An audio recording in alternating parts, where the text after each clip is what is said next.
Hey everyone, Jason here from Off the Beaten Path, and let me bring you the Off the Beaten Path Border Track Trip 2023.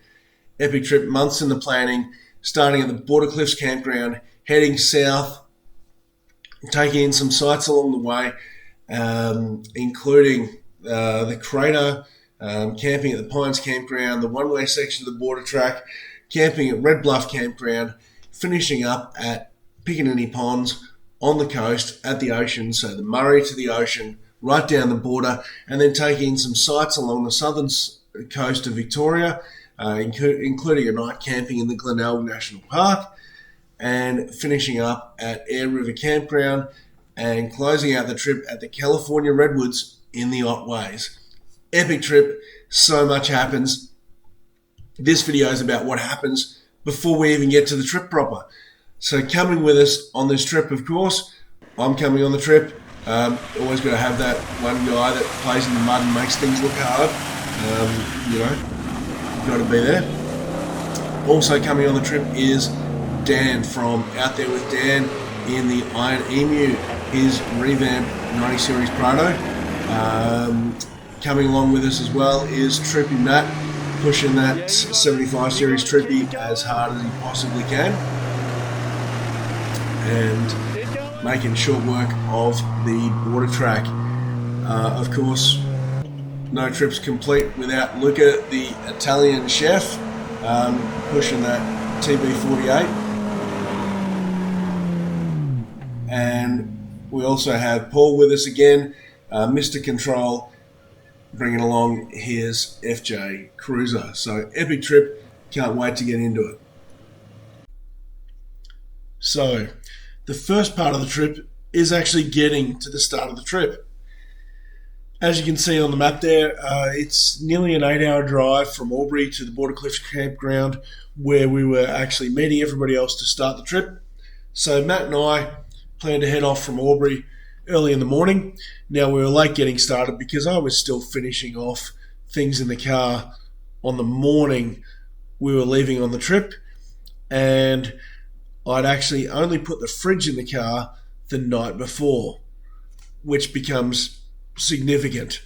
So I met up with Matt. We finally got on the road about 9:30 in the morning, only probably an hour and a half, 2 hours later than we wanted to get on the road.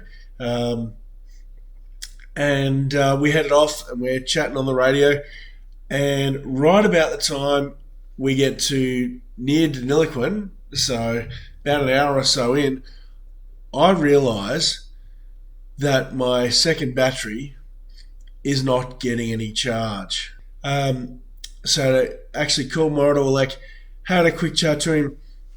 He gave me some suggestions on what to do and how I could rectify this. So I planned to stop at Autobarn in Mildura. By my calculations, I was going to get there about 4:30, something like that, just before they shut around 5:30, and I should be able to get what I need and then get onto camp before not too long. Hey everyone, Jason here from Off the Beaten Path, and off on another adventure. And it wouldn't be one of my trips without something going wrong, would it? Last trip in the 76 with Luca and Adam, figured out that the second battery wasn't really working properly because my fridge was only running when the car was running, and that fridge was only temporarily strapped in anyway. So since then, done a ton of work to the 76 on mostly interior and creature comforts. You probably see those videos maybe after this video, I'm not sure, maybe before. But anyway, we've done soundproofing and painted a lot of the interior black and new door trims and a head unit and the whole 9 yards. So, and we also had some work, 12-volt work done, just some basic stuff. So replaced the battery that wasn't working with a new battery.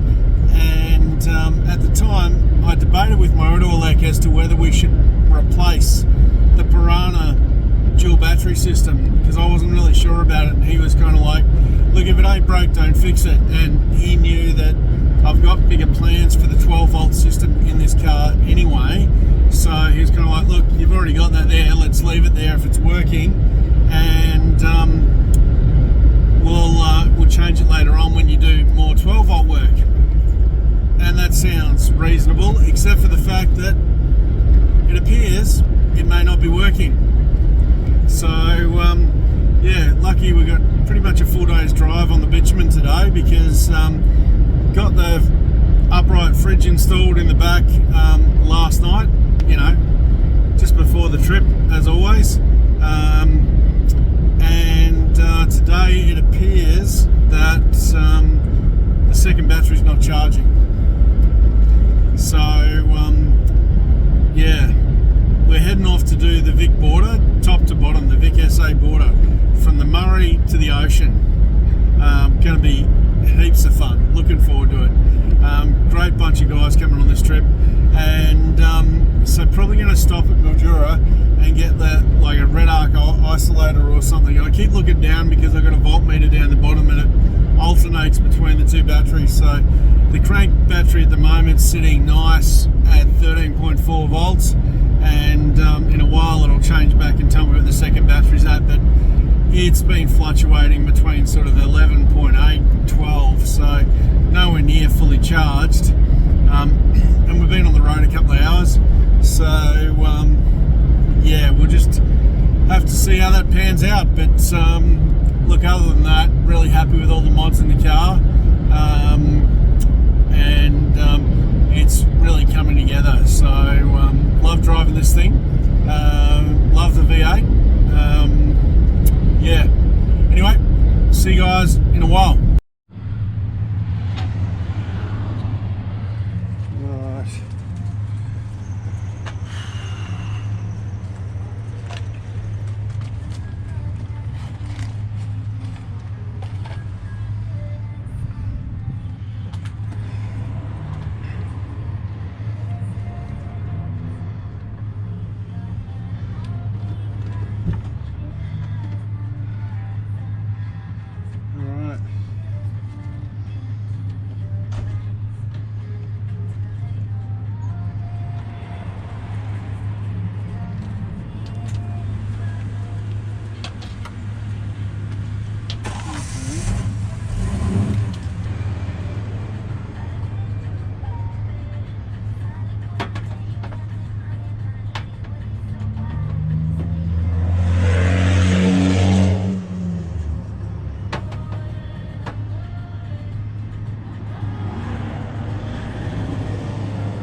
Okay, well, not bad for someone who really doesn't know what he's doing, and is using pliers, which are not the tool for the job.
special.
Alright, here is my sketchy as 12 volt install. Red arc isolator positive to positive. Let's just see what happens when I turn this on.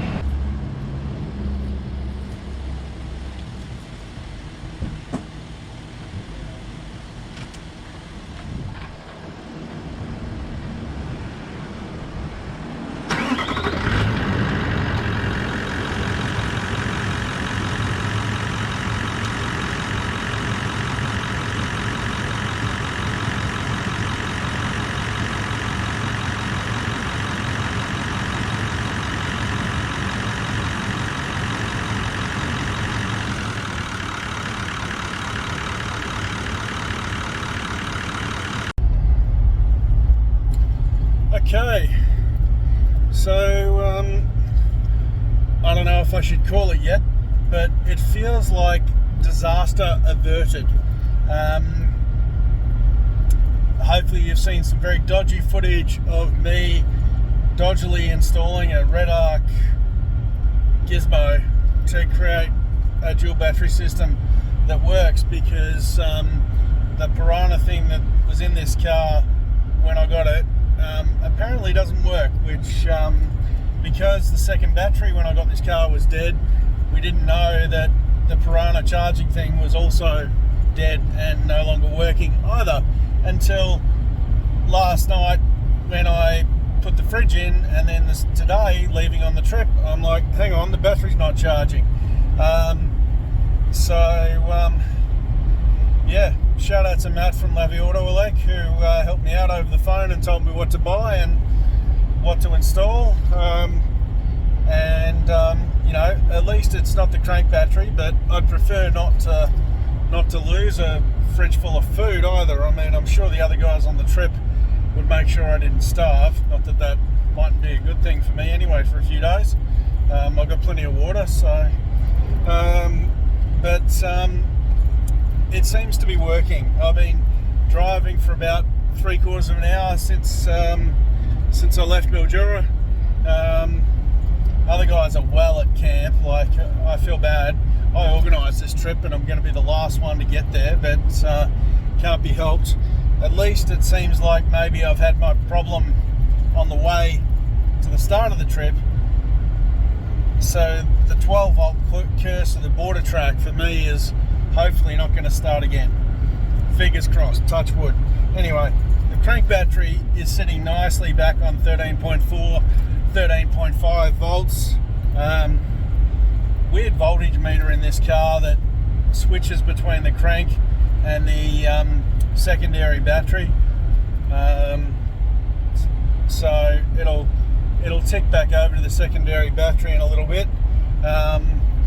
But I took some photos of what I installed in the engine bay and Sent that to Matt, and he reckons it looks alright, so should be enough. Now, look, I should say, when you see what I've installed, there's no fuses. Turn right onto Ned's Corner Road. Oh, there you go, we're turning. There should be fuses, but you know, this is just like an emergency thing for this trip. So anyway, stay tuned. So almost at camp. Don't know what's going on with the navigators, but anyway, how good's this look? Late afternoon, sun's going down. It's still going to be light at least when I get to camp. Cracking country out here. Anyway, not that far to camp now, so alright, yeah, now the second battery's back up to 11.8, so it did get as low as 10.5, so 11.8 is pretty good, anyway, let's carry on.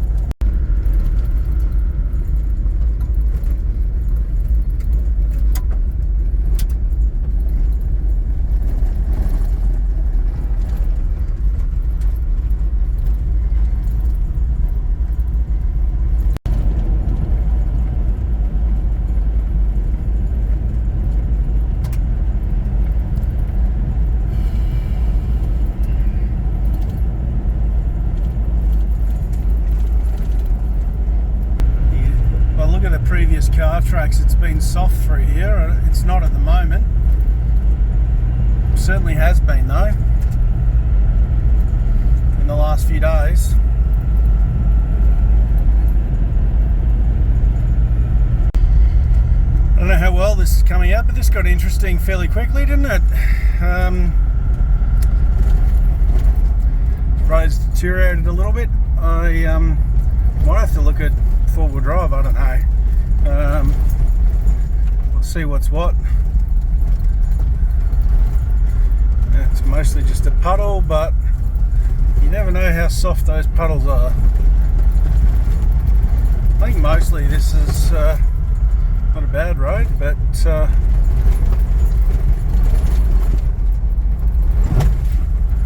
there it was.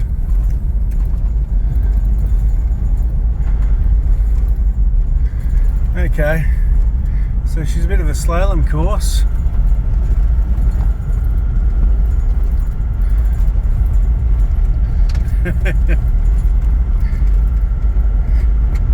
We are pretty much middle of nowhere. Anyway, it's all good. We got water, we got food, we got power, so that's something.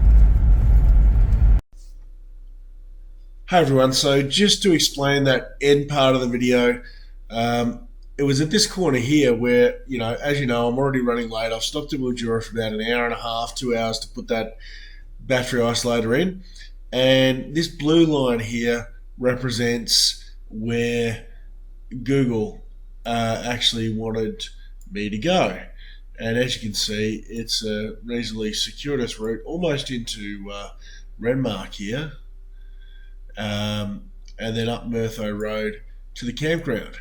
What I could see on the HEMA was Ned's Corner Road here, and then the Old Mail Road coming up through here with a couple of tracks, joining up to this Kal-Lel Road, and then I could either duck down the border track or follow this across to Mertho Road, and it just seemed a lot simpler and a lot shorter. Now, the first part where it wasn't too wet, it was in pretty good condition, that was Ned's Corner Road. And then the last bit where I was heading west was on here. And where I've marked that in red is about where I got to. Now, what you didn't see on that footage is I hit a massive, muddy, wet, soft patch. Car spun off the track, and unfortunately I wasn't recording. And just lost it completely. Came to a standstill, luckily all up the right way, and it's at that point that I've thought, hang on, maybe this is not the way to go.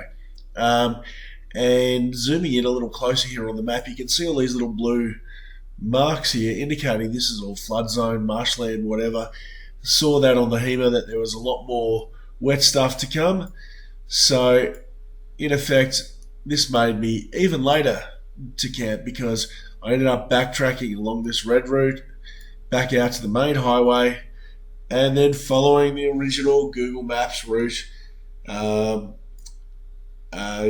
to stop at the checkpoint here at the VIC SA border, check for fresh fruit and veggies, and then back into camp. So I was way late when I got to camp. So anyway, we'll cover that off in the next video, which is actually the start of the trip, guys. So look, I hope you found this intro to the border trip interesting, and look forward to bringing it to you in the subsequent videos.